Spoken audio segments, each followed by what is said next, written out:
L'art et l'œil en mouvement, ce sont des séances personnalisées, individuelles, où les personnes sont en contact direct avec les œuvres au sein du musée et elles vont être l'auteur d'une collecte de forces et de ressources utiles pour elles dans les œuvres.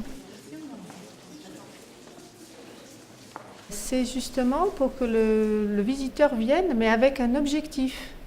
C'est-à-dire, il a un problème à résoudre ou un projet à réaliser, un état en lui qui voudrait changer, quelque chose qu'il voudrait renforcer. Enfin, ça peut être très très vaste.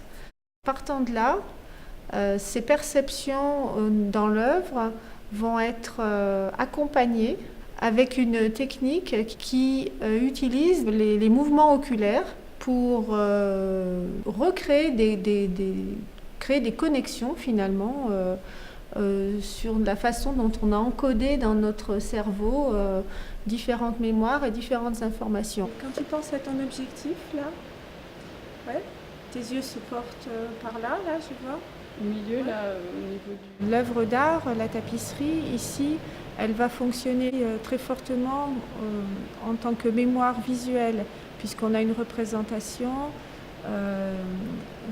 Séverine, qui vient de faire l'exercice, va situer spatialement des ressources qu'elle peut retrouver dans la tapisserie facilement, mais qu'elle peut aussi retrouver à l'extérieur chez elle sans qu'il y ait de décor, puisque c'est en fait un emplacement dans l'espace.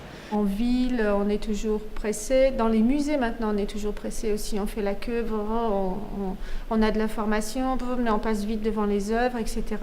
Et la fonction première du musée, c'était vraiment la contemplation aussi. On est dans un univers avec des tapisseries assez grandes.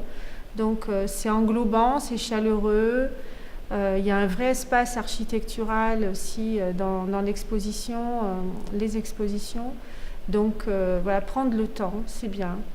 Et pour vivre vraiment l'art.